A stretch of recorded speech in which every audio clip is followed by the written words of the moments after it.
Innal hamdalillah nahmaduhu wa nasta'inuhu wa nastaghfiruh wa na'udzu billahi min syururi anfusina wa sayyiati a'malina may yahdihillahu fala mudhillalah wa may yudlil fala hadiyalah.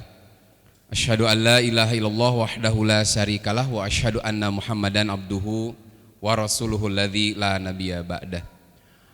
Puji syukur milik Allah, alhamdulillah sahabat-sahabat yang Allah muliakan. Pada malam hari ini kita dipertemukan kembali melanjutkan seri kajian di 2 minggu yang lalu. Sesuai dengan yang di poster, sebelum masuk ke kajian,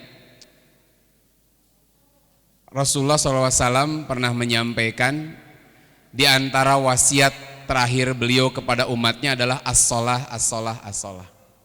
Tentang sholat. Dulu kalau di teman-teman yang pernah ikut kajian ini beberapa tahun yang lalu, saya pernah sampaikan firman Allah di dalam surah Maryam ayat ke-59. A'udzubillahi minasyaitonirrajim. Fa khalafa mim ba'dihim khalfun ada'us sholata wattaba'us syahawat fasawfa yalqauna ghayya. Akan datang satu generasi. Kalimatnya khalpun. Biasanya kalau menggunakan khalpun menunjukkan generasi yang jelek. Beda dengan kholap. Makanya nggak ada ulama khalpun, yang itu ada ulama kholap. Kalau khalpun itu generasi yang jelek. Cirinya adalah ada'us sholata wattaba'us syahawat. Mereka sudah menyia-nyiakan sholat dan mengikuti hawa nafsunya. Jadi menjadikan hawa nafsu itu imamnya, pemimpinnya. Ini ciri orang-orang yang generasi pengganti yang jelek. Jadi nomor satu ada usholah, mereka sudah menganggap atau menyia-nyiakan sholat. Dalam salah satu tafsir dijelaskan, yang dimaksud dengan ada usholat adalah satu orang yang Islam tetapi dia tidak mengerjakan sholat. Saya yakin teman-teman yang hadir di sini termasuklah kategori imam aman. Jadi ngaku Islam tapi tara sholat. Tapi ada tidak orang Islam begitu? Syair. Jadi kalau bab sholat nama tara, tapi ketika Islam dihina siap maju lumayan. Gitu. Dua, yang termasuk ada sholat adalah orang yang sholat tetapi dia senantiasa menunda-nunda waktu sholat. Jadi baru sholat injury time. Maka pantas Nabi menyampaikan di antara amal terbaik adalah as-sholatu fi awali waktiha. Sholat di awal waktunya. Karena ada orang yang di akhir zaman nanti menunda-nunda karena dianggap enteng sholat. Sholat mah sholat tapi ditunda-tunda. Tiga, dia sholat tapi tidak pernah memperhatikan benar atau tidaknya sholat. Saya pernah sampaikan di majelis ini ketika Rasulullah SAW tengah duduk di masjid, ada orang sholat. Beres sholat dia datang kepada Rasulullah. Rasul menyampaikan irji fasholli fa innaka lam tusolli. Ulangi sholatmu karena kamu belum sholat. Padahal kenyataannya orang ini udah sholat. Tapi Nabi mengatakan irji fasholli fa innaka lam tusolli. Orang ini kembali mengulang sholat. Beres sholat datang kembali kepada Rasul dan Rasul kembali mengatakan irji fasholli fa innaka lam tusolli. Ulangi sholatmu karena kamu belum sholat. 2-0 itu. Sampai yang ketiga kalinya dia mengatakan saya nggak bisa lebih bagus dari ini wahai Rasulullah. Jadi orang ini bukan orang yang malas sholat. Orang yang mau sholat. Tapi ternyata semata-mata sholat oleh Nabi tidak dihitung sholat. Kalau dia tidak memperhatikan bagaimana kualitas sholatnya. Nah ternyata apa yang terjadi dengan sholatnya? Ulama menamai hadis ini dengan bab al-musi atau al-musi'u sholatahu. Orang yang jelek sholat. Dari mana dia tahu bahwa sholatnya jelek? Dari sisi gerakannya, cepat. Karena kalau bacaannya kan tidak terdengar. Dia sholat dengan cepat. Maka Rasul kemudian menyampaikan bila engkau mau sholat berwudulah. dengan wudu yang sempurna, yang bagus. Kemudian menghadap ke arah kiblat lalu bertakbir. Lalu Nabi jelaskan dari takbir sampai salam bagaimana sholat yang benar. Nah ini di akhir zaman nanti ada orang yang sholat tapi nggak pernah memperhatikan benar sholatnya atau tidak. Nu penting menuturkan batur. Takbir seperti apa, ruku seperti apa, sujud seperti apa, sudah tidak peduli. Nu penting mah sakieu ge sudah uyuhan. Apa uyuhan bahasa Indonesianya ya? Uyuhin atau apalah pokoknya. Jadi kalau orang sholat, nu penting segitu mau udah sholat sudah lumayan lah. Gitu. Nah ini luar biasa. Ada orang yang rajin sholatnya, tapi dia tak pernah memperhatikan kualitas sholatnya. Nah termasuk diantaranya yang jadi bahasan kita, yaitu ada orang yang sholat, kadang sempurna rukun dan sujudnya, tapi dia hanya sempurna melakukan satu kewajiban tapi tidak ada nilai di dalam sholatnya. Kenapa? Karena hilang fokusnya ketika sholat. Jadi hilang fokusnya ketika dia sholat. Ini luar biasa, mungkin kita masuk lah. Di antara contoh hilang fokusnya ketika sholat kan begini. Ketika azan dikumandangkan setan itu pergi. Jadi ciri-ciri anu kasurupan mah ngadangu adan lumpat gitu. Jadi kata Nabi ketika azan dikumandangkan setan itu pergi. Lari sampai terkentut-kentut kalau tidak salah dalam hadis teh. Ketika beres azan, setan datang lagi. Kemudian ketika iqomah, setan pergi lagi.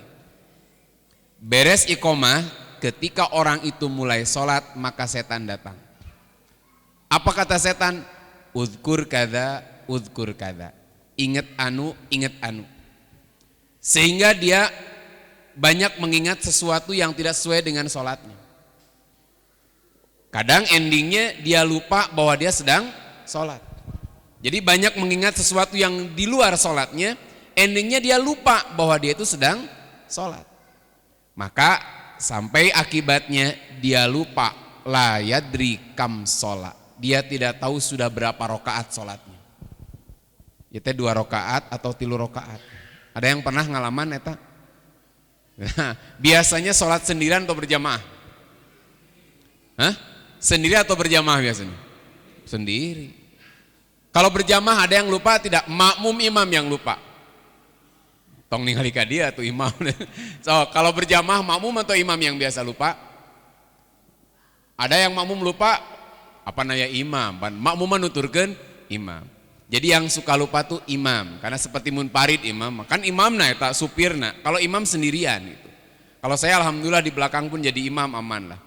Jadi ketika imam lupa, ada makmum yang memberitahu. Jadi ketika imam lupa, ada makmum yang memberi tahu. Nah kalau makmum lupa sahanu masihan uninga, siapa yang beritahu? Adakah kewajiban imam memberitahu makmum? Tak kedah. Kan imam fokus di depan. Sudah jadi supirna nih, maka rada jarang gitu makmum lupa. Tapi pernah juga ada makmum yang lupa. Tak kadang-kadang makmum lupa mengganggu imam asli. Jadi gini, satu saat imam lupa, dia baca satu ayat, lupa, tapi diberitahu oleh makmum yang lupa. Jadi imam lupa, diberitahu oleh makmum yang lupa. Itu luar biasa, kacau tas sholat itu. Sehingga sampai ada sholat baca surat, imam baca surat dalam sholatnya medley. Jadi awalnya surat Al-Infitor, ujungnya surat Al-Insyikok gitu. Kenapa? Ada kemiripan. Kenapa? Karena makmum yang memberitahu salah. Harusnya ya ayyuhal insanu innaka kadihun ila rabbika kadhan. Dia makmum memberitahu ya ayyuhal insanu ma gharraka bi rabbikal karim. Jadi muqaddimahnya Al-Insyikok tapi penghujungnya Al-Infitor, itu namanya medley. Dalam satu surat ada 2 adegan yang berbeda. Nah, makanya ini makmum nu paling parah dulu pernah tarawih. Imam sudah yakin 4. Kebetulan saya imamnya. Yakin 4 gitu. Ketika saya tahiyat akhir, makmum subhanallah. Pernah ada ngegibag gitu, subhanallah, aduh salah naon, tapi udah saya yakin bener. Ya sudah, saya mantap dengan keyakinan saya, maka saya salam, assalamualaikum, assalamualaikum. Lalu saya tanya, Pak kenapa subhanallah? Punten Pak Ustadz nembe 3 rakaat, karena satu tarawihnya 4-4-3 di situ. Pak Ustadz nembe 3 rakaat katanya. Saya tanya makmum yang lain, bener Pak 3 rakaat? Henteu Pak, leres 4 rakaat tuh, batin lupa saha. Kadang-kadang akibatnya apa? Kadang-kadang makmum jadi ragu-ragu kalau imam lupa, sieun salah. Jadi lupa berjamaah. Nah, itu sangat mungkin. Berarti kabehanana kagoda setan eta mah. Nah, makanya inilah yang setan lakukan.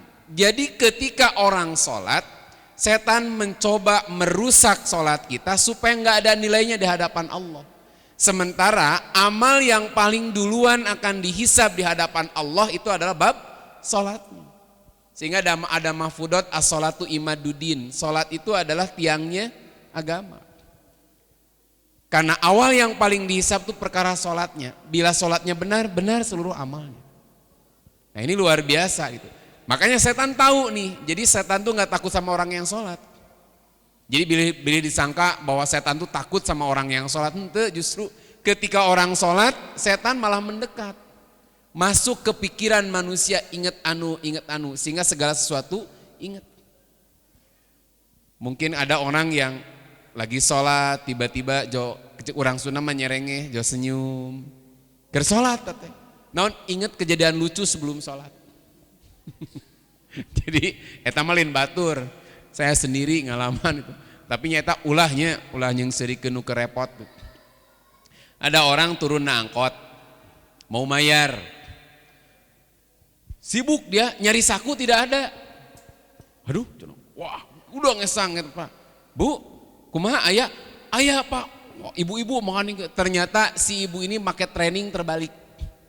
Sakunya harus ke depan, ke belakang. Jadi dia celananya terbalik gitu tak. Aduh, neangan, makanya sakunya mendadak hilang dia. Ternyata sakunya memang jadi menghadap ke belakang. Sampai ku abdi, Bu, punten kali itu tibalik, oh gitu tak. Tidinya tak kejadian gitu, pada temenang yang serikeun tanya ke bawah. Tapi hati-hati mun yang serikeun atau kita menertawakan orang nu kitu sok keuna. Karena saya pernah dulu, bude saya itu dari Magelang jauh-jauh ke Bandung, sebelah sendal selop, sebelah sendal swallow. Kan kebayang eta jauhna dari Jawa Tengah ke Jawa Barat. Perjalanan untungnya bus malam. Sampai kita ketawa gitu, nyengsirikeun kalakuan tak kupoho kacida. Ternyata saya yang mengalami sendiri. Tapi untungnya aibna masih Allah tutupi gitu. Saya beres kajian subuh di salah satu masjid, mau disebutkan Al-Camanik namanya. Nah, pulang bingung nyari sendal. DKM nanya, ada apa Pak Ustadz? Iya, sebelah lagi sendal saya nggak ada. Saya bilang, cari. Gitu. Anu kumaha Ustadz? Munuk ieu. Saya bawa sendal kulit. Gitu. Dia akhirnya suruh, iya punten sendal Pak Ustadz cenah teu aya pangmelariankeun, orang mencari itu. Saya juga nyari itu. Bisi kata jongan. Kita mencari seluruhnya dan nggak dapat. Tapi saya baru sadar ningali. Nah ini sendal swallow asano abi gitunya. Saya baru kenali, waduh berarti saya tadi berangkat subuh tuh sebelah sendal kulit, kanan kirinya sendal swallow. Tapi emang asli itu cuma satu pasang, itu masing-masing ada pasangannya. Ya ini saya ke DKM begini, Pak DKM, wiyoso ya dianggo ku abdi dua nana we. Pak Ustadz nganggo abdi, nggak usah, abdi make nu ieu we teu naon. Nah bentar, wiyos abdi gaduh sapasang di bumi. Saya masih punya sepasang lagi di rumah, betul tidak? Betul, Ari Ustadz mah tong eleh pinter. Jadi saya masih punya sepasang lagi di rumah. Seperti dulu saya pernah sampaikan di sini ada profesor masuk ngajar gitu. Sepatunya kontras, hitam sebelah, coklat cerah sebelah. Pan kontras bisa. Mahasiswa terganggu pikirannya, nggak fokus nih ningali sepatu profesor. Akhirnya ada orang interupsi, Pak mohon maaf sekali. Sepatu Bapak itu beda sebelah, hitam sebelah, coklat sebelah. Dia baru ngeh profesor, lihat ke bawah. Terus gini lagi biasa, kita lanjutkan, nggak masalah. Saya masih punya sepasang lagi seperti ini di rumah. Lanjutkan. Lanjutkan, tiis profesor mah gitu. Profesor dilawan. Jadi salah ge maka tinggali salah. Nah, maka teman-teman sekalian kembali ke tadi bahwa setan nggak pernah membiarkan sholat kita itu utuh sempurna diterima oleh Allah. Bisa jadi dia melakukan kewajiban, tapi nilai sholatnya diambil oleh setan. Saya kasih contoh begini, nanti hadisnya saya bacakan. Ketika orang sedang sholat, matanya melirik ke kanan ke kiri, maka bahasa Nabi itu ikhtilas, copetan, lain dirampok, dicopet kehusuannya oleh Allah. Maaf, oleh setan, dicopet. Kalau kehusuannya sudah dicopet, berarti sedikit demi sedikit nilai sholat di hadapan Allah berkurang. Makanya pantas bab khusyuk ini menjadi sesuatu yang berat, yang menentukan nilai suatu kehusuannya. Sehingga Allah berfirman, qad aflahal mu'minun, sungguh beruntung orang yang beriman. Apa keberuntungannya? Nanti di ayat 10 dan 11, ulaika humul warisun, mereka akan menjadi para pewaris alladzina yarisunal firdaus hum fiha khalidun. Mereka akan menjadi para pewaris surga Firdaus. Nah, siapa orang beriman ini? Alladzina hum fi sholatihim khashi'un. Orang yang khusyuk dalam sholatnya. Nah, makanya khusyuk itu apa sih? Apakah khusyuk itu nggak ingat apa-apa? Ketika sholat Allahu Akbar, poek we. Jol katingan tulisan Allah, ada cahaya. Apa begitu khusyuk itu? Mendadak tidak mendengar apa-apa. Jual hening, atau kalau hening mah orang lain salam dia masih kia tuh hening wes sendiri, yang lain sudah salam sampai suara imam saya tidak terdengar, lain husu nu kitu mah ngalamun ngaranna. Jadi bedakan ngalamun yang husu.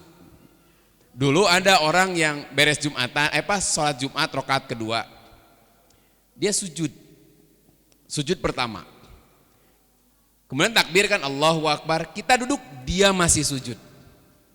Mungkin fokus lagi munajat ke Allah. Kita sujud kedua, dia masih sujud pertama. Luar biasa kan, masih sujud. Kita tahiyat akhir, dia masih sujud. Nah, wah, buah-buah maut ya, husnul khotimah gitu. Karena dia masih fokus sujudnya. Bahkan ketika kita salam, dia masih sujud.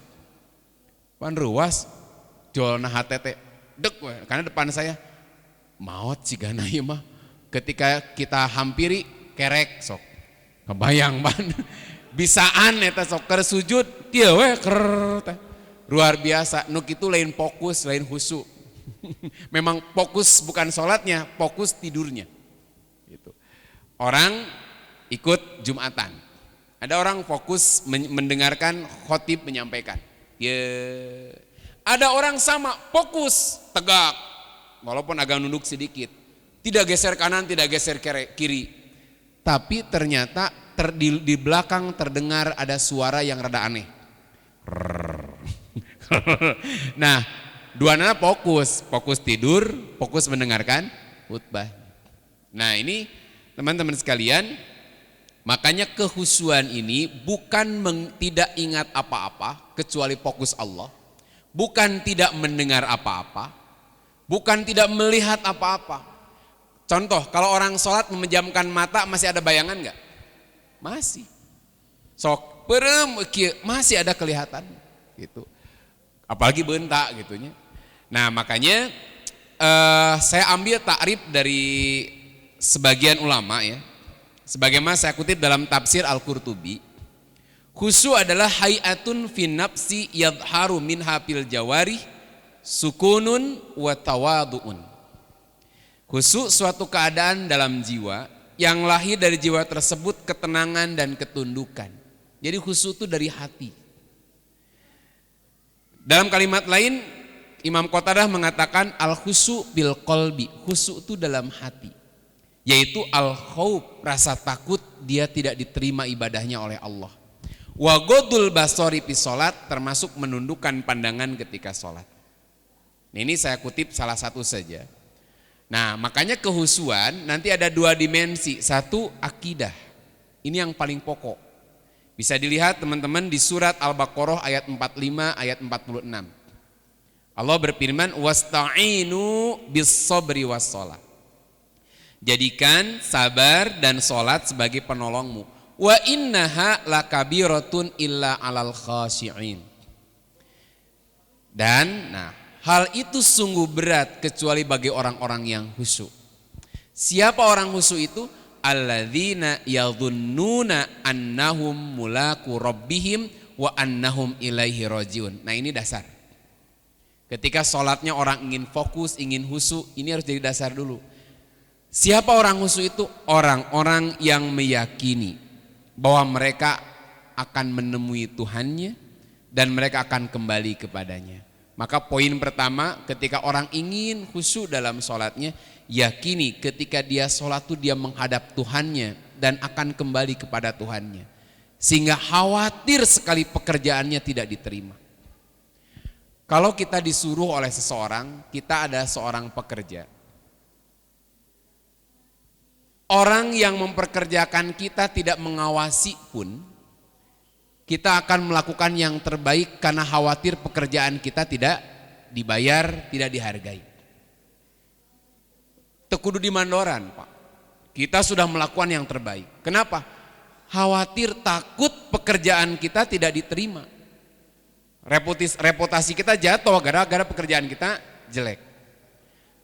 Ini yang memerintahkan Allah.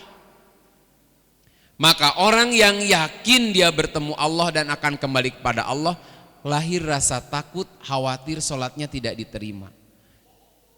Dari sikap ini lahirlah semangat untuk melakukan sholat yang terbaik. Di sini. Jadi ini dulu, Pak. Jadi lahir semangat ingin melakukan yang terbaik. Kenapa? Karena dia bukan bertemu orang lain, bukan bertemu makhluk, tapi bertemu Allah. Dan dia akan mempertanggungjawabkan apa yang dilakukan di hadapan Allah. Nah, kalau ada keyakinan begitu, dari mulai awal sholat pun dia lakukan yang terbaik. Bahkan belum sholat, Pak. Dari wudhu pun dia melakukan wudhu yang terbaik. Karena ada orang-orang yang, mohon maaf, ini anak-anak zaman dulu yang hidup sekarang ya. Saya tetega nyebut kolot. Eta wudhu tuh asal kadang tangan tuh ngan kewe. Punten, wudhu bukan membasahi tangan. Wudhu bukan membasahi kaki.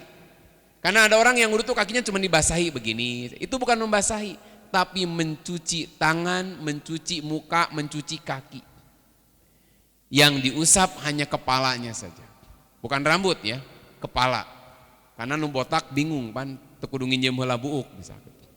Nah, siga panjegun-jegut jeung nu botak pan hese. Jadi wudunya dia yang terbaik. Setelah wudu yang terbaik, dia yakin menghadap Allah.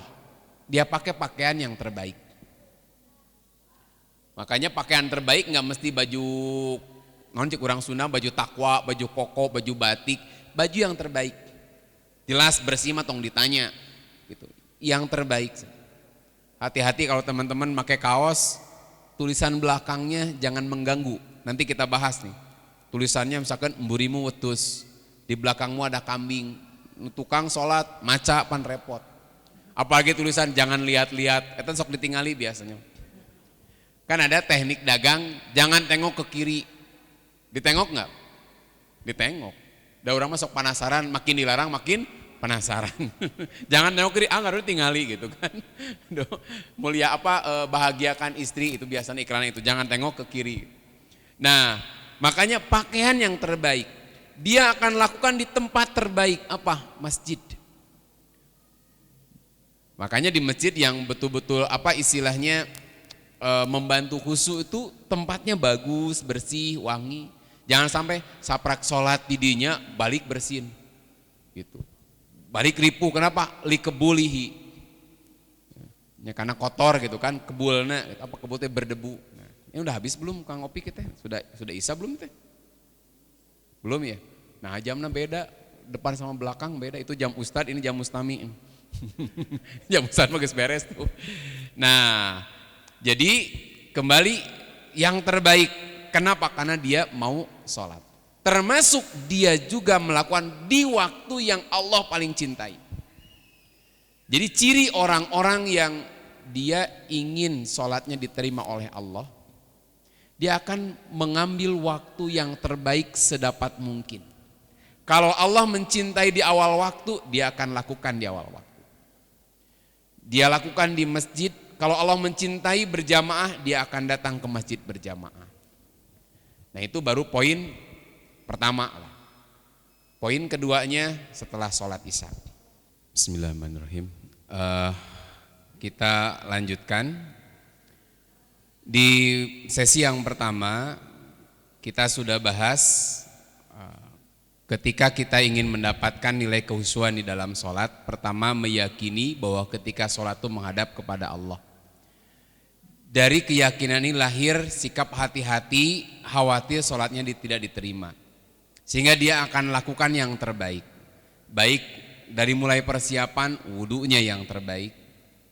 Kemudian pakaian yang terbaik, tempatnya yang terbaik, hay'ah atau tata cara yang terbaik. Kalau Allah suka awal waktu, dia akan lakukan awal waktu. Kalau Allah menginginkan dan menyukai berjamaah, maka ia akan berjamaah. Kenapa? Karena intinya dia khawatir apa yang dia lakukan tidak diterima. Itulah kegundahannya itu. Karena saya sampaikan tadi bahwa bukan sekedar sholat, tetapi sholat ini harus punya nilai di hadapan Allah. Khawatir kita sholat, tapi tadi nilainya kata Nabi, sholli fa innaka lam tusolli. Nah kemudian di antara faktor pendukungnya yang bisa mendatangkan kehusuan adalah menghindarkan dari sesuatu yang mengganggu ketika sholat. Pertama, saya coba kutip dalam beberapa hadis ya. Dari mulai yang teringan, tidak boleh sholat sambil menahan lapar gitu. Ketika bukan neker saumnya imannya, pilihannya makan dulu, sholat dulu. Pilih mana? Makan dulu, sholat dulu. Nah, saya masih ingat tuh acara pas beres acara menjelang maghrib, tuan rumah udah menyediakan makanan. Saya sudah ngantri, ngadak piring, sudah ngambil nasi, tiba-tiba azan. Allahu Akbar, Allahu Akbar. Ada orang yang luar biasa semangat keislamannya. Mohon simpan saja, kita sholat. Dahulukan panggilan Allah. Aduh, saya sampai makan dulu. Ustadz tengah heula kendahar. Jauh itu geranya. Tapi akhirnya orang itu ikut berjamaah dengan saya, berjamaah makan. Nah, saya bilang, saya ngomong kia nggak ngasal. Hadis riwayat Imam Bukhari dan Imam Muslim diterima dari sahabat Anas bin Malik.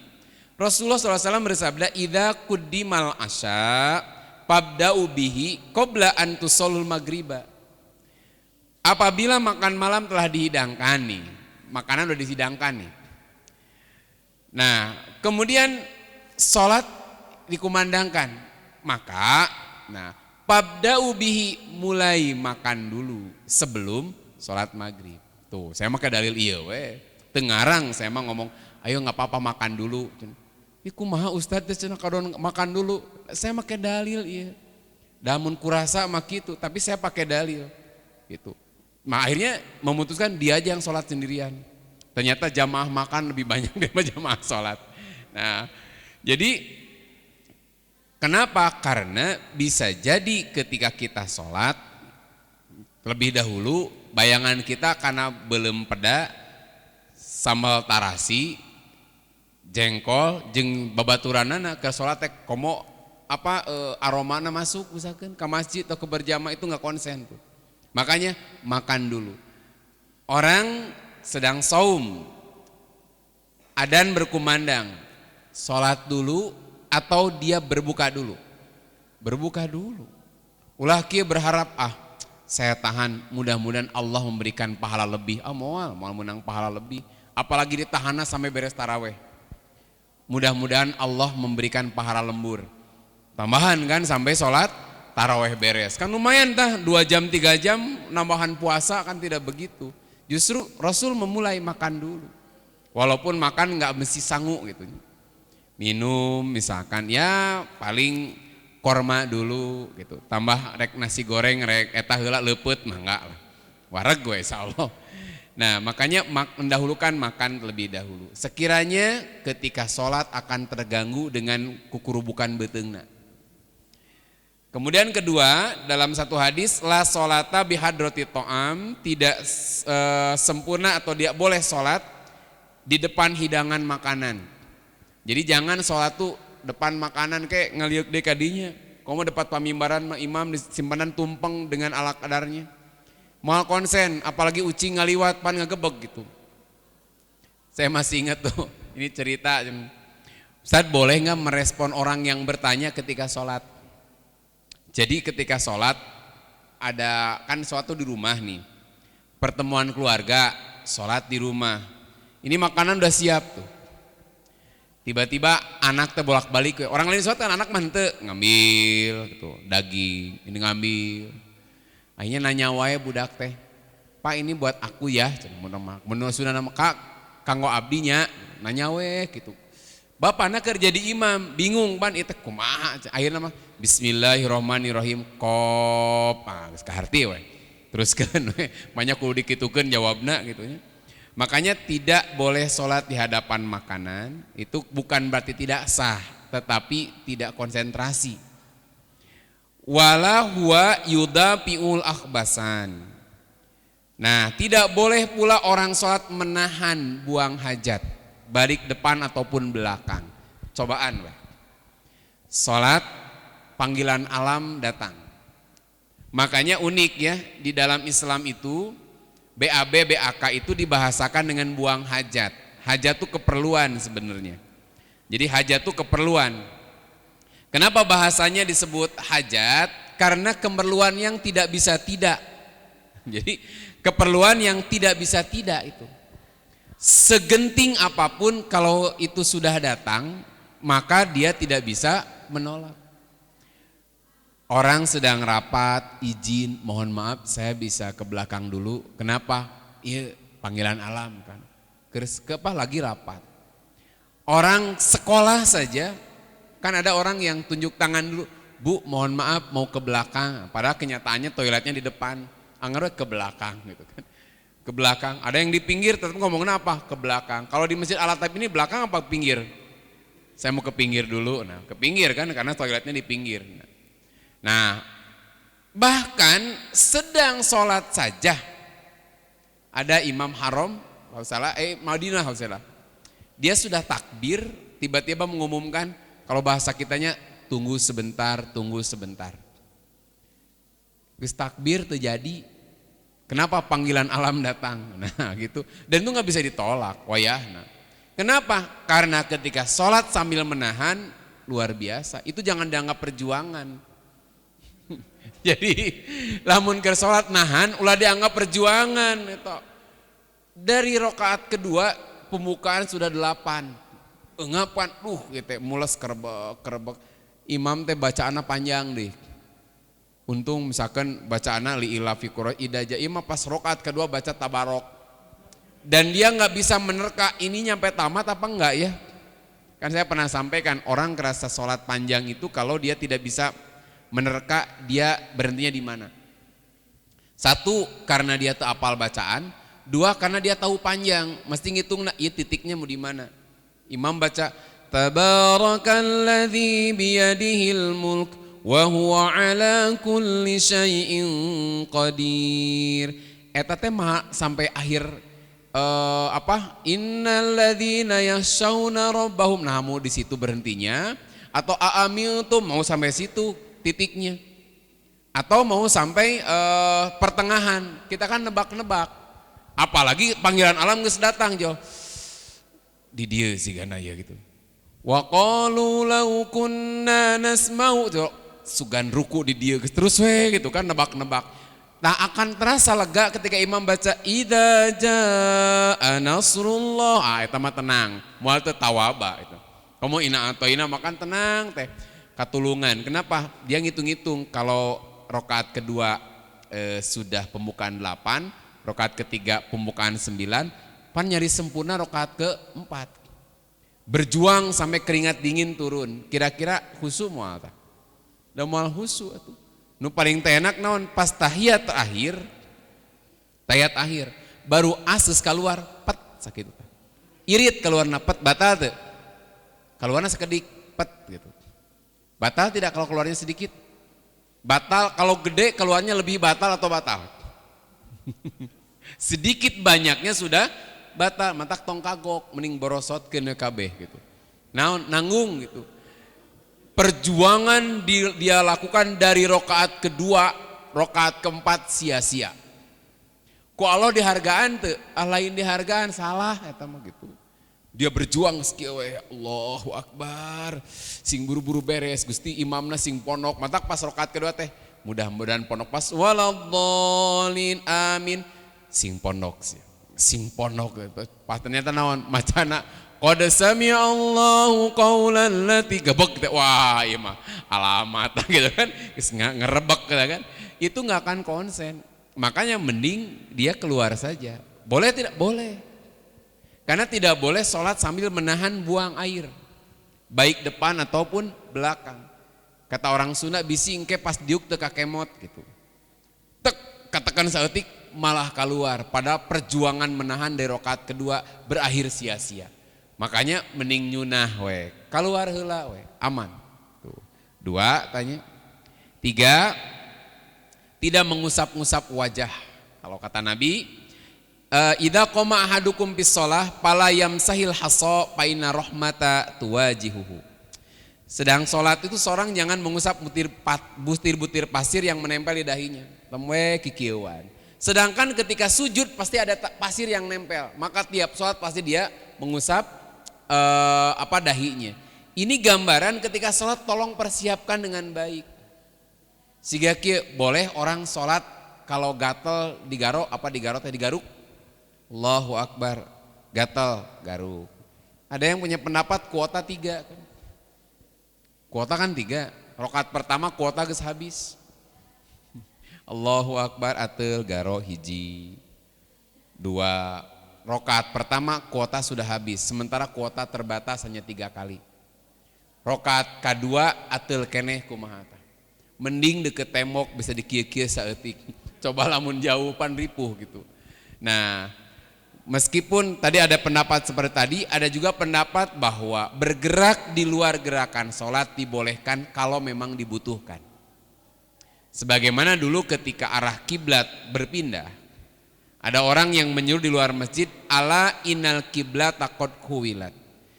Kiblat itu sudah dipindahkan, maka orang-orang kemudian berputar dari asalnya menghadap ke sana, berputar menghadap ke arah kiblat. Itu berapa gerakan? Gitu. Belum lagi nanti ada hadis yang kita bahas nanti. Kalau sholat ada ular bagaimana? Ularna kobra deh gitu. Kobrana king deh gitu kan. Nah kumaha gitu. Apakah dibiarin demi sholat atau kita usir dulu? Nah makanya melakukan gerakan sholat di luar gerakan sholat dibolehkan bila dibutuhkan. Kumalamun atel nyagaro. Tapi kalau sepanjang sholat gagaro tuluy, nah ini masalah. Itu sampai timimiti sholat terus gegetret. Nah berarti dia persiapan yang kurang gitu. Nah makanya di sini tidak membatalkan sholat tapi minimal kehusuannya dikurangi karena tiap sholat atau dulu zaman angkatan saya itu ada istilahnya gaya rambut stokonyu. Kalau rada beh dia 2000 awal dari sini ada gaya rambut kangen band nih. Nusika hordeng teh ka dieu tah. Sebelah ka dieu kan. Jadi ketika sujud kitukeun heula. Aduh. Sujud kitu. Jadi tiap mau sujud kitukeun. Tiap sujud begini gitu kan. Nah, eta repot kan tiap salat terus we kikituan. Apalagi di kieu-kieu jiga headbanging non headbanger kikituan tuluy mah teh enakeun. Makanya mengganggu salat mengusap ini tidak batal tetapi apa? Kehusuannya akan terkurangi. Nah seperti ginilah pakai pakaian atau celana logor ke sholat pan ripu angsrotkeun deui Allahu Akbar bismillah kieukeun sampai akhirnya apa tangan sebelah megang begini ini begini kieu. Kenapa? Soalnya tali koror coplok misalkan. Nah itu repot oge. Makanya sholat tuh persiapannya harus baik. Pakai sarung sing bener gitu. Bisi keur salat logor sorot kieu terus we teu kontrol eta nilep-nilep nepi ka luhur kan bahaya. Poin berikutnya 4, tidak melirik atau memandang ke langit ketika sholat. Kenapa?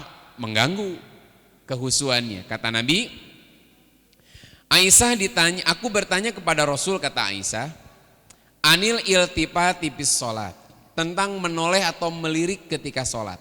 Nabi menjawab, ikhtilasun yakhtalisuhu syaiton min sholatil abdi. Itu adalah copetan lah, jadi diambil sedikit oleh setan. Kenapa melirikkan dikit? Kenapa itu mengganggu kekhusyuan? Makin banyak yang dilihat, fokus kita makin banyak. Makanya ketika sholat kan fokusnya ke tempat sujudnya. Ketika tahiyat fokusnya kemana? Telunjuknya gitu. Sampai anu digerak-gerakan lieur. Lihat saya mah sholat gigireun si eta naon. Telunjuknya diutak-utak jadi lieur. Kenapa? Kan kieu jadi ieu kepala milu kikieuan. Aja dititah saha melong curug saya. Pan melong mah curug masing-masing melihat ulah bingung ku curug orang lain. Ieu mah sholat ningalikeun curug batur gitu kan. Nah, sholat tuh fokusnya ke tempat sujudnya, ketika tahiyat kepada telunjuk bukan orang lain, punya sendiri. Manu batur direretan wae Gusti eta gitu. Eta jadi moal konsen. Nah, makin fokus maka pikiran kita nggak akan terlampau kemana-mana. Maka ketika melirik ke kanan ke kiri, komo ningali rorombeheun batur itu geus mulailah kurang bagus. Makanya melihat ke tempat sujudnya. Termasuk Nabi menyampaikan la yantahiyanna qaumun yarpauna absarahum ila samai bis shalah aula tarji ilaihim. Hendaklah berhenti orang-orang tuh memandang ke langit ketika sedang sholat. Sholatnya ningali. Bisi imam ruku dia keraan mengana ninggalian ka luhur. Kan ada masjid itu konsep atapnya itu langit-langit itu pakai awan. Nah saya tanya pada KM itu pakai awan me alusnya Ustadz ameh asa enak we memandang ke atas teh. Ari masjid tempat naon Pak? Nya tempat sholat. Nah lamun tambah husu lamun ningali awan gitu. Atung ke kala luhur sholat teh. Sholat teh ningali awan serasa indah gitu. jadi sholat tuh nggak menghadang ke atas. Tidak akan menambah kehusuan ketika kita sholat menghadap ke atas karena ada awan. Komo langsung ada bintang-bintangnya di setting. Jadi ketika sholat tuh husu gitu. Da kaluhur paling anu karulem di masjid tek. Nah, bisa ari ngahajakeun keur ngaji banyak ada ritu makan teh enak. Fungsi ada awan jang nu ngagoler di masjid. Jeung ngagoler kan memandang awan indah. Tibra we tak kitu. Jadi tapi anu salat mah moal ukur kajian moal itu hanya keindahan saja. Makanya berhentilah kalian memandang ke langit ketika sholat. Atau kata Nabi pandangan itu tidak akan kembali kepada mereka. Nah ini luar biasa teguran dari Rasulullah SAW bagi orang yang memandang ke langit.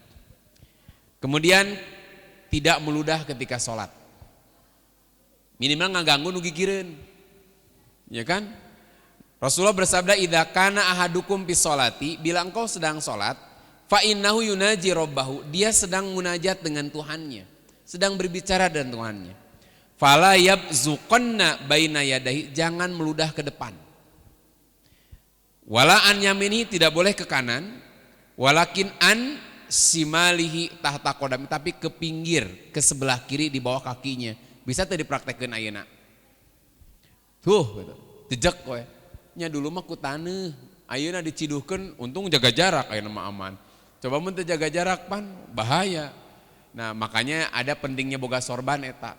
Da sorban ya, kadiekeun set mun geus teu kuat mah. Boleh make tisu boleh. Kan ada orang di saya ditanya, "Ustadz, bolehkah saya melakukan gerakan di luar sholat lebih dari satu kali?" Ayo teu kapaksa mah teu boleh, Bu. Mohon Ustadz, saya tuh lagi flu.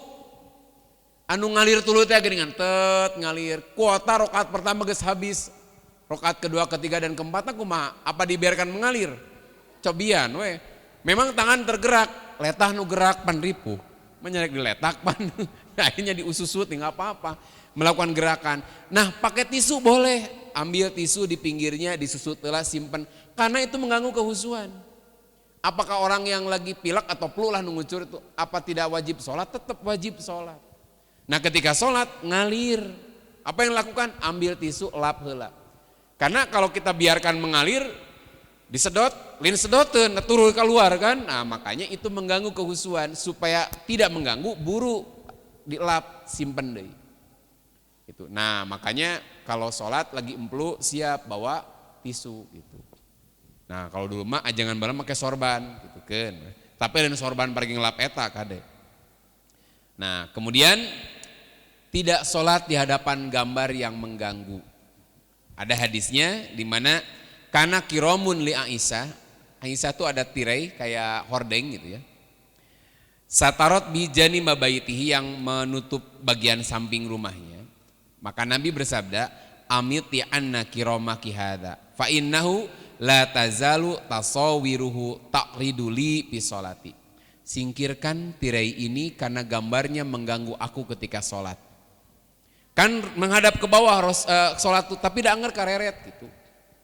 Karena bawa sampai bawah nih tirainya. Apalagi sholat di hadapan kalender gambar mobil, bahaya itu. Karena yang dilihat bukan mobilnya, nugigireun mobil gitu kan. Depan misalkan dipasang jadwal khotib, kan nanti jadi maca. Khotib esuk sahanya ningali itu kan itu.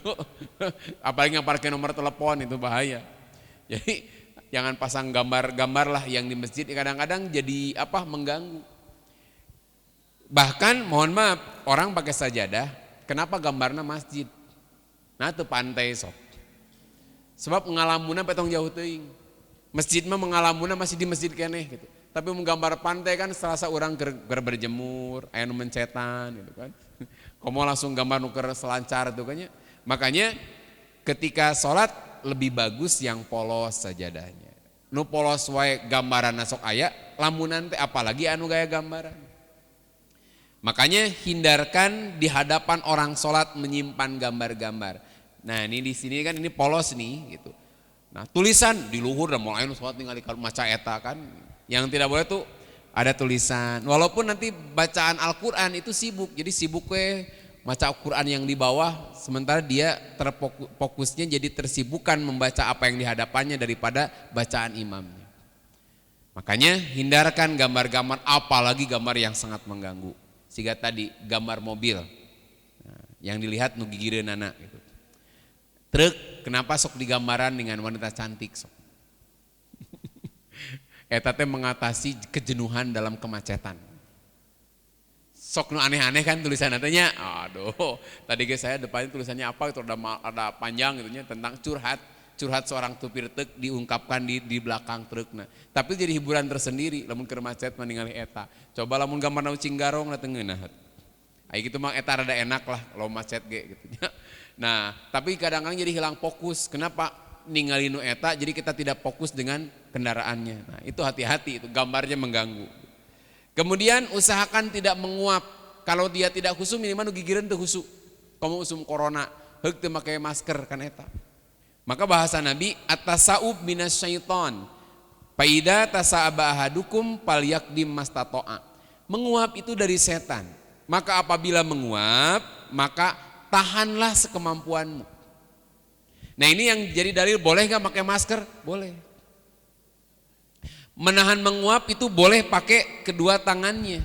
Tahan begini. Satu tangannya misalkan menguap, tahan. Karena gak boleh, kata Nabi, maka ada bahasa waktu saya kecil tuh, ye heuai teh tutupan bisi aya setan asup.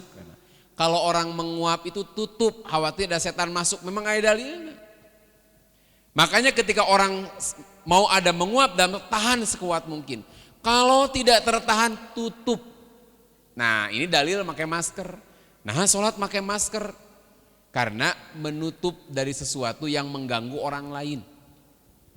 Bukan hanya orang lain mengganggu kita, kita mengganggu orang lain. Nah apalagi yang menguap tiras jengkol kan. Calangapna gede. Gitu. Termasuk murokinya tukang ngarokok, etanya tukang ngarokok. Pas sholat subuh ngudud gitu. Maka ketika menguap tidak ditutup itu mengganggu yang sebelahnya. Makanya hati-hati sebisa mungkin tahan. Termasuk orang bersin ketika sholat boleh ditahan oleh tangannya. Karena khawatir mengganggu yang di sebelahnya. Gitu. Kemudian hilangkan atau jauhkan dari sesuatu yang membahayakan. Dalam satu hadis, uktulul aswadain, bunuhlah oleh kalian dua yang hitam di dalam sholat. Yaitu apa? Al-hayah wal akrob. Nah, ini luar biasa. Al-hayah wal akrob. Al-hayah itu ular, al-akrob itu kalajengking. Ketika sholat, walaupun ketika sholat ada ular, ada kalajengking, kita boleh membunuh dulu sekiranya itu akan mengganggu sholat kita. Jangan kira misalkan, saya mah sedang sholat. Kenapa? Kalaupun dipatuk mati syahid lain gitu. Kalau sekiranya mengganggu, usir dulu. Di kita mah jarang lah ular dengan kalajengking mah. Ustaz kumalamun kecoa cucunguk. Sholat surutul ka dieu. Konsen mah kira-kira tah. Apalagi asup kana sarung kumaha tah gebringkeun tahan. Gebringkeun heula. Rek ditahan mah da hese atuh. Maka dulu karena saya pernah jadi imam. Kasusnya 2 kali saya. Satu apa gaang teh bahasa Indonesianya ya? Hah? Gaang, gaang. Nah gitulah gaang lah kalau orang dari orang Bandung lah. Teman-teman yang nonton gaang, teangan lah. Cari di Google, what is the gaang gitu kan. Kan gaang tuh bisa terbang juga tuh. Pertama sholatnya udah nggak konsen ya. Sholat maghrib itu hujan. Maka masuknya ke masjid teh. Udah nggak konsen tuh. Allahu Akbar. Plok ka ditu. Plok ka ditu guys. Gitu guys bacaannya guys ada mulai oyak gitu kan. Aduh. Itu tuh udah konsen nggak bagus. Tanuk paling kasusnya itu untung ya mendekat, tapi mengganggu. Nah kasus kecoa mah iya asli. Asup dah. Tapi kerja di imam kan bertahan, getek-getek tahan, gitu. Mati ketika pas duduk, kagencet dia. Tapi kan imam mah kan, tahan bau-bau gitu Nah itu ayah. Tapi kalau jadi makmum makan saya pernah sholat tuh. Ada kecoa nangkarak. Kasruku ya, dikitukeun lah kan, truk, wah menghindar, hilang kita. Pas sujud balik deui, karena orang sebelah sana toker deui, balik deui ka dieu. Jadi kan sholat gitu, itu konsen lah aslina. Jadi harus cuma candak gelap piceun gitu. Cuman saya nggak berani ngambil, maksudnya dikitukeun. Nah apalagi hewan yang membahayakan. Nah kemudian, ini unik juga, sering kejadian tidak membunyikan jari jemarinya. Kersawat kan? Trek ayo krek cangkeng drek kok cida kersolat makan. Eta ke salat itu kan tidak boleh membunyi-bunyikan ini buku-buku jari ketika salat. Minimal kalau dia teu husu sebelah kaganggu. Eta nih pating peletruk itu untung cing punten nu abdi tapi sikitu kan. Nah, makanya Rasulullah pernah bersabda, la tupaqi asabi'aka wa anta bisolati. Jangan kamu membunyikan buku-buku jarimu padahal kamu sedang sholat. Tidak boleh. Nah ini diantaranya yang bisa mengganggu kehusuan kita yang teriwayatkan oleh Rasulullah SAW. Nah yang terakhir yang bisa membantu kita khusyuk itu adalah ketika kita paham apa yang kita baca, itu membantu. Jadi paham yang kita baca, makanya jadi wajib bagi kita belajar bacaan sholat dan terjemahnya. Lumayan kan saya katakan, walaupun bukan syarat sah kita hafal terjemahnya, tapi bagi kita yang tidak berbahasa Arab, maka ketika kita tahu minimal tidak detail satu persatu kalimatnya, tapi minimal kita paham apa yang kita baca. Sehingga ngalamun tong lega teuing tapi fokus dengan bacaannya. Syukur-syukur kan, bacaan itu ada dua kan dalam satu bacaan zikirnya atau bacaan sholat, doa iftitah, bacaan iftitah, ruku, sujud, duduk antara dua sujud hingga tahiyat. Dua yaitu tilawah Al-Qur'annya. Nah syukur-syukur kita hafal surat, bukan hanya hafal, minimal walaupun tidak detail per kalimat, kita paham apa yang kita baca karena kita pernah mempelajari dari terjemahnya. Apakah terjemah ini mewakili isi Quran? Minimal saya bilang itu sudah ngebantu. Jadi orang kan bisa nangis dua. Satu karena memahami apa yang dibaca oleh imam. Ayat ini luar biasa, dia nangis. Kenapa? Tersentuh karena dia paham apa yang dia baca. Misalnya ketika imam, kalla idza balagatit taraqi wa qila man raq wa dhanna annahu al-firaq wal taffatis saqu bis-saq ila rabbika yawma idzinil masaq. Ketika kita paham ayat ini luar biasa kan, gemetar hati kita. Kebayang ngalaman maut teh gitu. Saya pernah cerita di sini dulu ya. Ngalaman kalau teman-teman anu ngalaman dicabut gigi susah. Dicabut gigi bukan karena unger, tapi karena memang harus dicabut. Bolong-bolong atau apa harus diamputasi, bukan amputasi, dicabut ya. Itu luar biasa. Apalagi ketika dicabut potong. Bukan kecabut tapi patah. Tek, mahkotanya dapat, akarnya enggak. Itu teh luar biasa. Saya pernah ngalamin wal taffatis saqu bis-saq, kedua betis bertautan. Nah, nyeri eta dicabut. Padahal sudah dibius beberapa kali itu, disuntikan anger. Pak, sakit asli dok, sakit. Suntik deui, cabut sampai gitu. Ambil kedua dokter baru berhasil. Kan si akar tuh dua, yang satu kena yang satu belum. Potong gitu kan. Jadi satu lagi di gitu-gitu susah. Itu teh makin diangkat kedua kaki teh bertautan. Itu teh baru gigi. Satu deh, itu pun baru satu akarnya. Kabayang mun semua gigi, kabayang mun dicabut nyawa. Nah itu kan derita orang yang dicabut nyawa.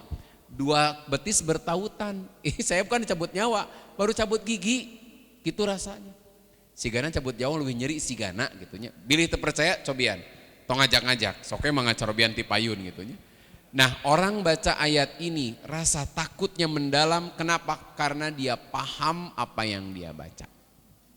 Nah, itu kan membantu. Minimal tidak tahu tafsirnya, tidak tahu detail per kalimatnya, dia paham ayat ini berbicara apa. Itu pentingnya teman-teman punya terjemah Al-Quran. Makanya alhamdulillah sampai kemarin baru terjeda corona agak lama, kita baru mulai lagi tebar Al-Quran terjemah gitu, ke daerah pelosok itu supaya membumikan Al-Quran. Daerah itu daripada beli terjemah Quran mending beli bea satu. Karena untuk beli terjemah kudu ke kota gitu. Makanya kita datang ngebantu, nge-share kepada mereka supaya mereka bisa nyaman menikmati sholatnya karena paham. Makanya gerakan kami itu nggak pakai gerakan wakaf supaya bisa dimiliki.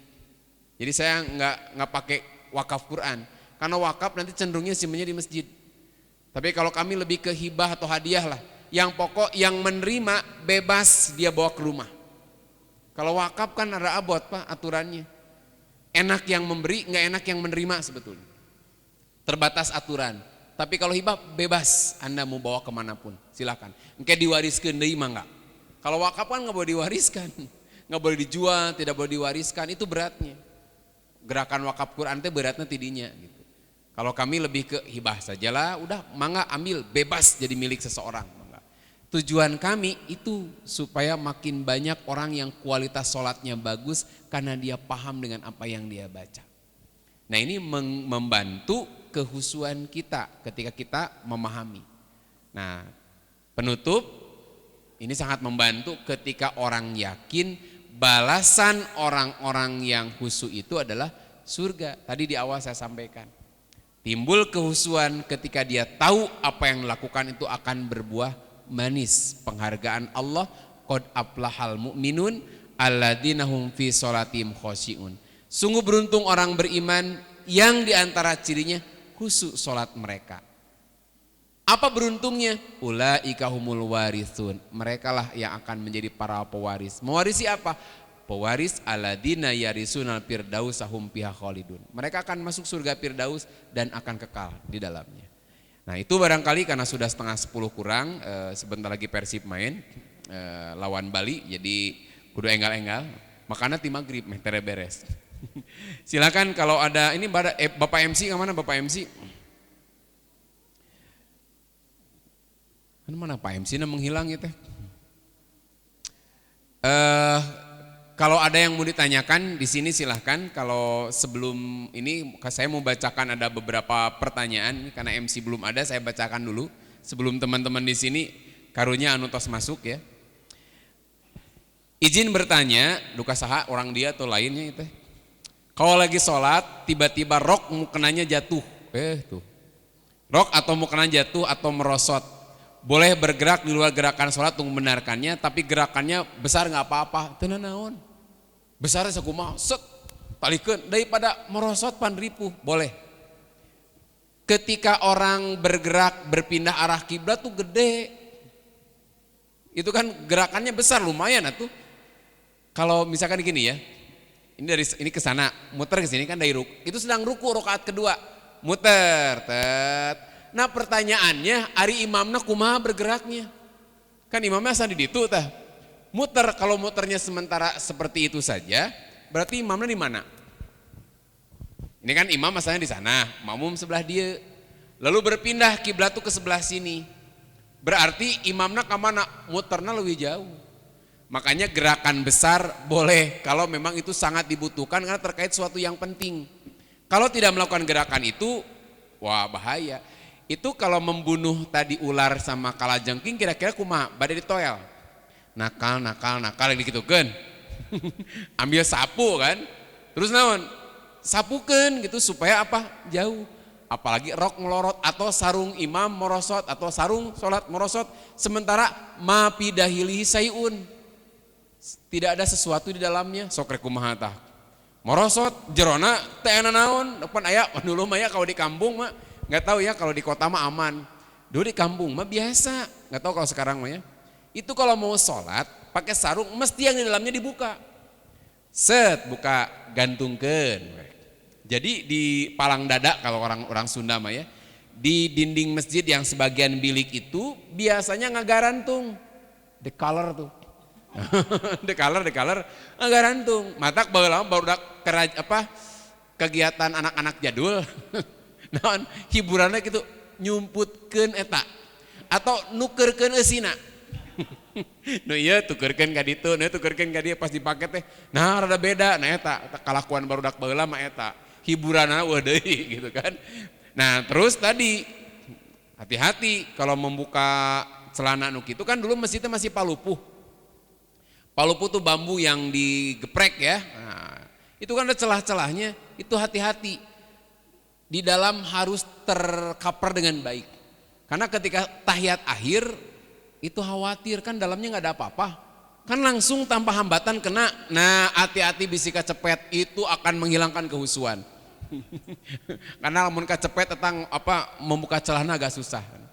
Nah makanya hati-hati misalkan kita sadar, nih akan terbuka aurat maka dibenarkan atau dibetulkan dulu itu tidak masalah, tidak membatalkan sholatnya gitu. Nah itu pertanyaan dari siapa barusan ya lupa, dari Ari Men. Kemudian Bismillah Ustadz mau bertanya, MC-nya karek datang. Kalau lagi sholat di rumah tiba-tiba ada tamu ngetuk atau manggil, apa boleh dibuka dulu pintu terus lanjutkan sholatnya? Nah kata ulama apabila memang di hadapan boleh dibuka, tapi jangan dipersilahkan. Buka, mangga kalau betul lah nuju sholat 2 rakaat deui tanggung misalnya Allahu Akbar taulah gitu. Kalau itu pun kan tidak langsung begitu.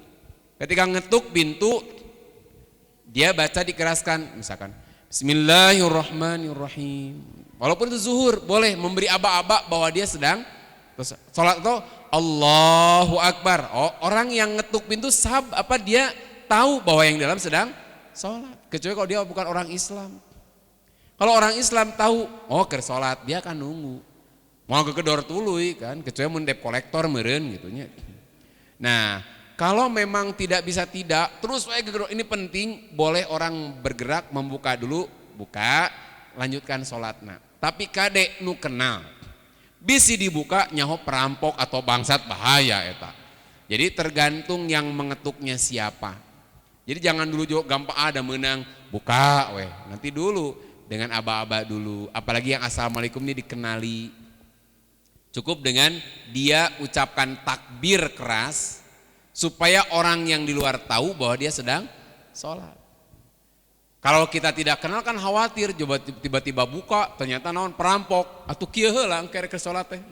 Nah, makanya dibuka atau tidak tergantung nanti keadaannya. Hanya secara pokok membuka pintu gitu. Ketika kita tahu nih yang datang dan ini tidak bisa nih penting sekali boleh dibuka, tapi ari terpenting mah dengan takbir keras dia sudah paham bahwa orang di rumah sedang sholat gitu. Assalamualaikum. Waalaikumsalam. Saya mau tanya, ini kalau sering lupa rokaat pada apa hukumnya? Apa yang harus dilakukan? Sering lupa mah masalah eta. Sering lupa tuh harus sering ingat. Jadi kalau orang sering lupa geus penyakit namanya, jadi eta pikun dini, hati-hati.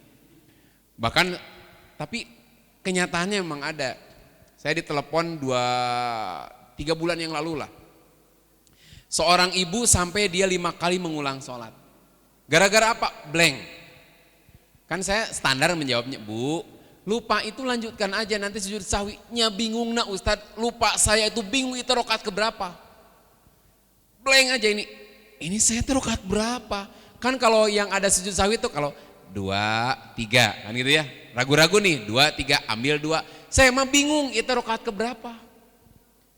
Karena saya bingung akhirnya saya ulang lagi. 5 kali ngeblank dalam 1 kali sholat. Itu nini kolot. Nah kalau orang lupa rokaat, tipsnya ke temen yang bertanya, siapa yang bertanya ini, Kang Randy Maulana gitu. Maka kalau orang lupa semacam itu berjamaah sholatnya. Makanya gitu, makanya berjamaah jadi makmum pohoan wae. Duh itu rokaat kasabar kan ayah imamna gitu. Makanya ini bagi laki-laki ya, sholat ke masjid gerak gitu, ulah di imah. Kalau yang mungkin lupa tuh di rumah. Kalau kita sendirian lupa, makan kalau berjamaah makan paling imamna nu poho mah. Kita lupa memberitahu, sebelah mungkin inget, sebelah ini lupa, sebelahnya lagi inget. Tadi kan barusan juga gelupanya, cuman yang saya jauh ternyambung karena kejauhan misalkannya. Ada makmum yang memberitahu, tenang gitu. Kalau makmum lupa mah luar biasa, karena imam kan, maka kualitas imamnya itu juga nanti yang akan menolong makmumnya. Makanya ke teman yang suka lupa, tipsnya apa yang lakukan? Sholatlah berjamaah. Apa hukumnya itu dosa? Karena lupa mah susah deh. Karena kalau orang lupa tuh biasanya nggak inget. Jadi ya sudah itu mah kumaha deh ya tuhnya, ada pikun mah gitu. Kalau orang lupa tapi nggak akut banget, ada orang yang sampai lupa status itu. Hari abdi teh Ustaz geus nikah acannya, itu bahaya itu. Itu udah bahaya itu. Kalau orang udah lupa, apalagi hari Ustadz abdi teh istri pamegat, itu mah parah. Eta mah udah lupana parah. Ada orang yang lupa namanya sendiri. Ada orang yang lupa teh datang, ieu teh sahanya? Ada itu. Abdi teh Deni. Oh, iya. Datang di ieu teh saha? Itu udah bahaya itu. Dan itu enggak mesti harus tua banget. Ada orang baru kepala 60 tahun ini udah ada yang semacam itu ada. Makanya tipsnya ke teman-teman pelupa begitu, sok sering-seringlah gaul dekat dengan Al-Quran. Baca Quran, hafalkan, itu juga untuk melawan pikun dini. Kemudian kalau sholat sering lupa, tipsnya berjamaah deh. Gitu. Kemudian kalau habis wudhu, air bekasnya boleh nggak dilap, boleh dilap nggak? Ada hadis yang tidak boleh ngelap, kalau tidak salah hadisnya lemah. Mengelap air bekas wudhu itu tidak menjadi pembatal wudhu. Taruhlah ini keutamaan misalkan, paling hilang keutamaannya. Karena mungkin ada hadis ketika orang berwudhu, maka Gusti gesengit bae nih tetesan air yang jatuh itu membawa dosa-dosanya. Dosa-dosanya akan gugur seiringan dengan tetesan air wudhu. Kitu meureunna. Jadi geus wudu supaya dosana ngalir, mun beres dialatip nih teman-teman wudu, kieu heula set. Kunaon lama? Ye ngadelet dosa. Sina bersih teh. Justru dilap tereh, set langsung pindah ka dieu. Ngan kade eta andukna dipake ku batur. Nah, mung make anduk urang bekas dosa maneh. Naon bekas dosa maneh eta mah taulah kitu tuh eta mah. Jadi enggak masalah karena kalau orang misalkan ini basah, teman-teman akhwat misalkan udah wudu basah pakai mukena, walaupun sholat kan mukena mau nggak boleh kan sholat tuh mukena mau nggak boleh, terus kerudungnya warna putih kan lumayan, makanya bahasa orang Sunda mah cimeting, apa cimeting bahasa Indonesianya air malam gitu. Susah itu mau bisa terjemah. Itu kadang-kadang kotor, maka boleh dilap boleh. Itu tidak membatalkan wudu, hemat saya tidak mengurangi kesempurnaan wudunya. Dan insya Allah tetap dosanya bersih. Karena dengan wudunya bukan semata-mata netesnya. Justru dengan dilap cepat hilangnya. Satu lagi, nah, jam berapa ya teh? Nah masih ada ya, Bu MC masih ada, Pak MC. Izin bertanya, kalau sholat sambil gendong anak apa boleh ya? Ya kunaon beti gendong gitu dulu. Kunaon beti gendong, itu bisa dititipkan. Nah, bilih kieu boleh sholat gendong anak misalkan. Jadi seolah-olah bahwa sholat tuh gendong bisa gendong anak. Gendong anak tuh maksudnya karena apa? Gitu. Jadi bisik kieu tiap sholat anaknya digendong. Mesti digendong itu karena ada satu sebab. Misal karena anak ini nggak ada yang megang. Kalau kita lepaskan mengganggu yang lain dan mengganggu dirinya. Nah, Rasul pernah menggendong, kalau saya Umamah ya, digendong. Nah, ketika mau ruku dan sujud ini disimpan. Ketika berdiri diambil lagi. Kenapa digendong? Lamun lepas nganggu konsentrasi yang lain. Hikmah dari peristiwa ini menunjukkan satu, Rasul sayang anak. Bahkan ketika Rasul sedang jadi imam, ada anak menangis. Tiba-tiba beliau mempercepat bacaannya karena khawatir nanti sholat ini tangisan anak ini mengganggu perasaan si ibu. Berarti boleh ibu-ibu sholat? Boleh ke masjid. Buktinya itu mau budak. Jadi boleh bawa anak sholat? Boleh. Asal satu, tidak boleh mengganggu jamaah yang lain. Kumaha carana cepeng gitu. Nah, karena ada misalkan orang di rumah datang waktu sholat, suami nggak ada di rumah, orang dititipin nggak ada. Kalau kita tungguin tidur nggak tidur si anak teh, kumaha tuh? Ya udah sholat sambil anak teh diais begini, itu boleh silahkan gitu. Nah memungkinkan disimpan dulu boleh, kenapa itu berulang-ulang? Makanya kan ini gerakan di luar sholat kan, sholat simpen bayinya, pas berdiri ambil lagi, lamun 4 rakaat sabaraha kali gerakan nata. Nah, menunjukkan karena ada satu sebab diperbolehkan kalau memang ketika tidak digendong ini kita malah jadi nggak khusyuk. Sementara kita tetap wajib sholat, anak kita ini kalau dibiarkan malah Allahu Akbar. Suruntul kaditu, waduh eta mangkaning aya gelas ada apa, kita malah nggak konsen, malah sholat. Kan tidak boleh kan sholat. Siga yang dulu pernah saya cerita, orang sholat tiba-tiba ada ayat tikus, eta beurit, cek sia teh, ye salat tong ngomong, batal sih.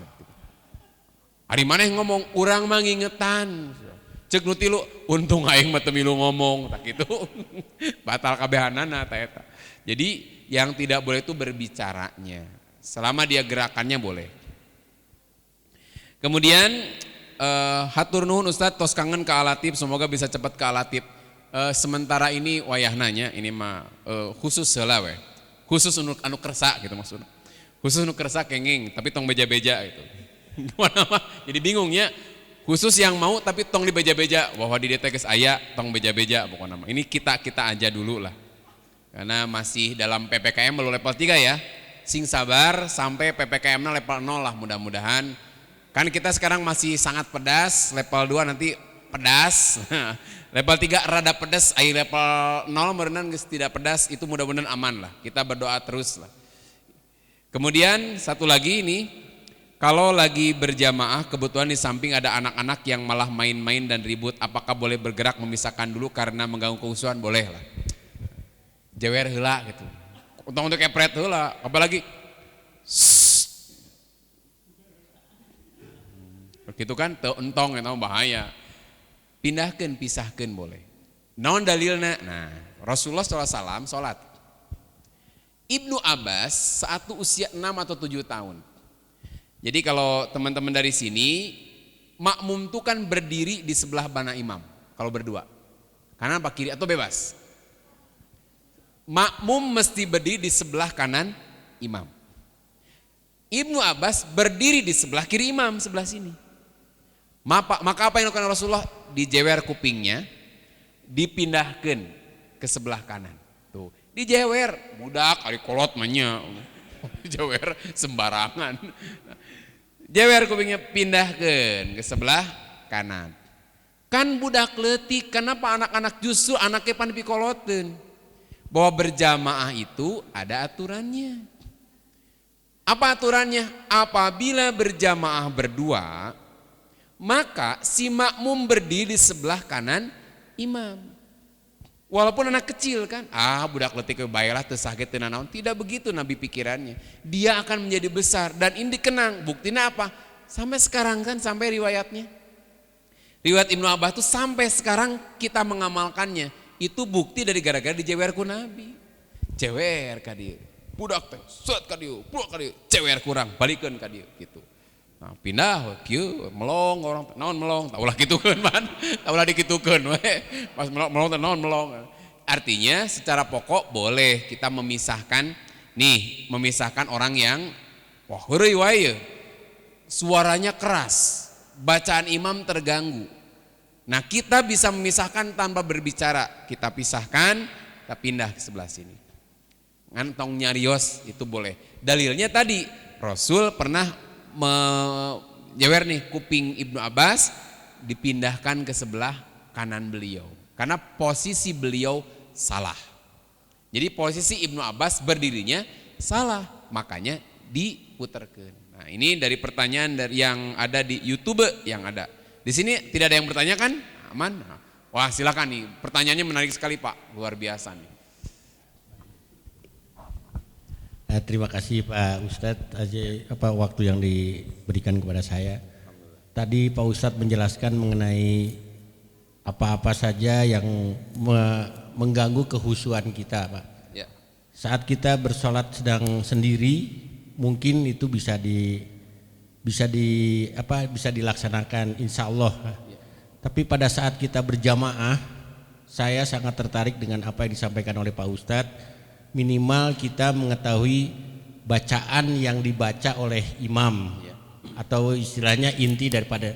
Sekarang begitu kita sedang mendengarkan imam membaca, ternyata imam ini membaca surat yang panjang sekali, ya. Dan alhamdulillah saya mungkin tidak mengerti baik itu artinya maupun isinya, sehingga pikiran saya itu kemana-mana lah istilahnya seperti itu. Nah, saya minta advice dari Pak Ustadz bagaimana saya sebagai makmum, ya, untuk menghindari pemikiran yang kemana-mana tadi karena, ya, bacaan imam terlalu panjang dan saya tidak mengerti makna dan isinya. Terima kasih Pak Ustadz. Jangankan yang panjang, Pak, urusan tengarti mah pondoknya tengarti. Jangankan yang panjang. Makanya minimal kalau diminta advice-nya berarti ini dorongan bagi kita untuk lebih dekat, lebih akrab dengan Quran. Harus jadi penasaran, Pak. Ulah disalahkan imamna, imam panjang teuing, konsentrasi saya jadi buyar. Nah, harusnya itu jadi dorongan semangat bagi kita. Surat yang tadi dibaca apa sih? Kalau kita nggak tahu nih, beres sholat tanya, Imam, tadi bacaan itu apa? Surat apa? Surat Al-Mujadalah atau Mujadilah. Oke. Di halaman berapa? Juz berapa? Juz 28. Kita jadi penasaran. Oh, ini loh ayat yang dibaca. Gitu kan? Nah, jadi yang paling pokok poin pertama, ketika kita mendengar bacaan imam panjang, kita tidak paham, kita tidak tahu, harus jadi dorongan semangat kita untuk tahu. Bagaimana caranya? Tanya. Ke rumah buka. 2, kumaha lamun imamnya baca panjang kita nggak paham, maka apa yang lakukan? Dengarkan saja. Idza quri al-Qur'anu fastami'u lahu wa ansitu la'allakum turhamun. Bila dibacakan Al-Qur'an, fastami'u lahu, dengarkan, simaklah, perhatikan baik-baik walaupun kita nggak paham. Inilah namanya suatu perjuangan, Pak. Perjuangan apa? Melawan godaan setan. Kita fokus menikmati bacaan Quran. Karena bisa nggak kita fokus menikmati, mendengarkan? Bisa. Walaupun ini kemana-mana, tapi inilah yang namanya suatu perjuangan. Jangankan kita nggak paham, Pak. Kita paham saja, setan tuh pasti nggak goda. Kita paham nih. Saya misalkan paham dengan apa yang dibaca oleh imam. Apakah menjamin bisa langsung 100% saya bisa? Enggak, perjuangan sama, Pak. Perjuangan fokus nih, oh bacaan ini, makanya ada orang yang bisa menikmati sholatnya walaupun dia tidak paham, dia tidak hafal, semata-mata mendengar bacaannya. Walaupun makomna beda jeung nu ngartos, Pak. Orang ngerti tersentuh karena pemahamannya. Ada orang yang tersentuh karena enakeun bacaannya, lumayan. Saya nggak katakan salah, enggak. Lumayan segitu ge. Orang tersentuh, bacaanna ngeunaheun, misalkan diimaman oleh orang yang suaranya indah, terlarut suasana, terbawa menangis, lumayan. Kadang kita mendengar lagu bahasa Inggris teu ngarti, tapi jauh cerik. Misalkan lagu nu something na na na na na na, misalkan tahu. Orang teh lagunya Tears Drop itu The Radios dolo itu sedihnya, jauh milu cerik kurang teh. Atau lagunya Still Lovin' You-nya Scorpion misalkan. Atau lagunya misalkan ada apa yang sedih gitunya, teu ngarti padahal eusina mah teu sedih, tapi biasana sih nada itu menggambarkan isi.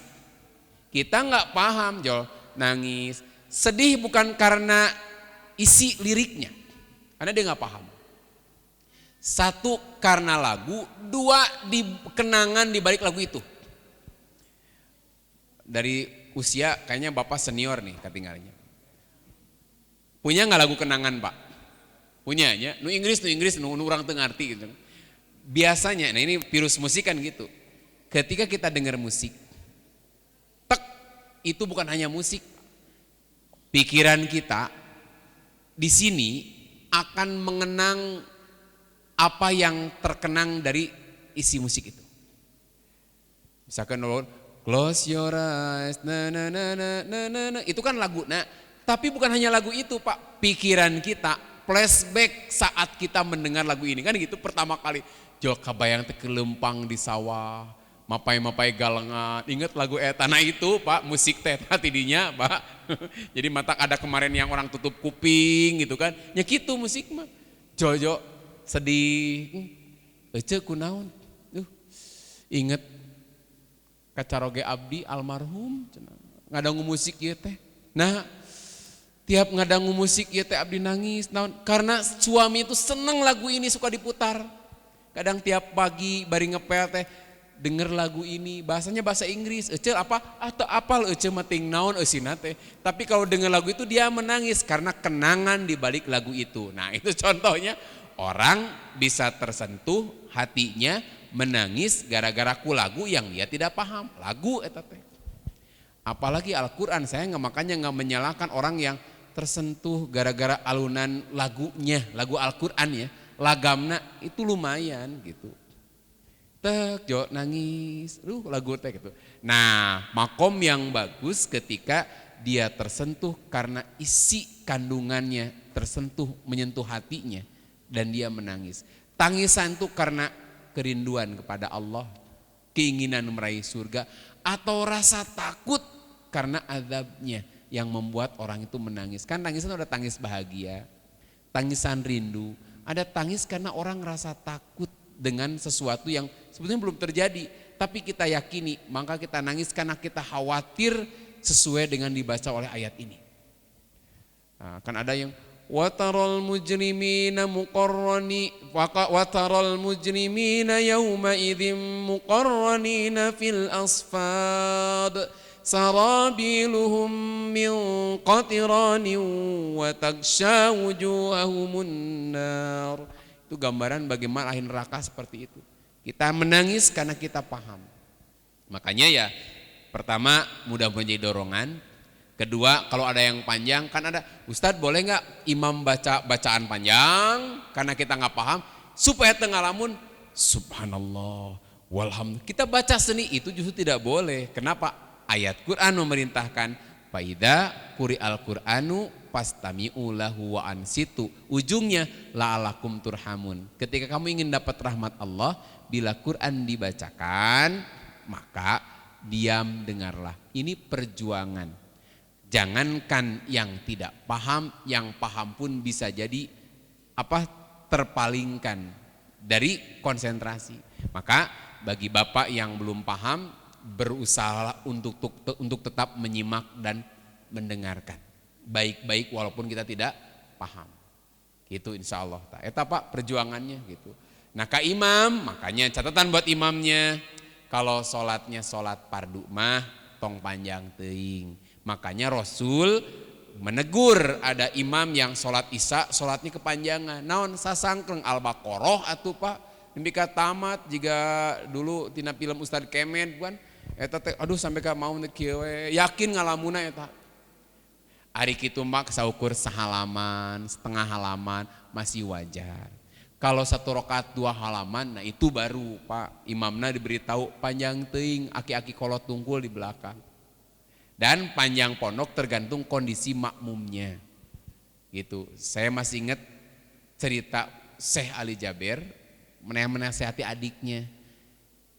Ke adiknya teh, di sini kalau kamu jadi imam jangan disamakan kamu jadi imam di Madinah sana. Di Madinah sana pendek teh dicarek pondok teuing cenah, karena mereka menikmati. Di dieu mah orangna seneng nu praktis-praktis, mata nu pondok teh itu yang digemari.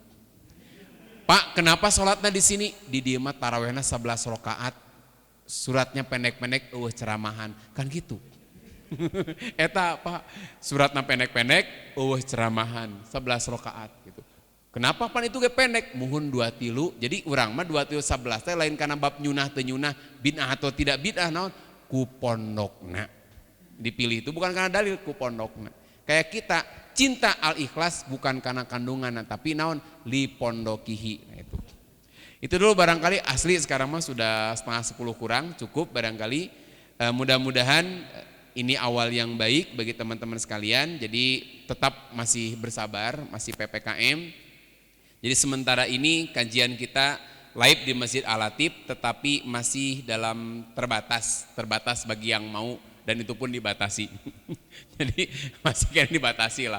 Saya ket keneh, mudah-mudahan Allah segera memberikan kemudahan. Jadi Allahumma yassir wa la tu'asir.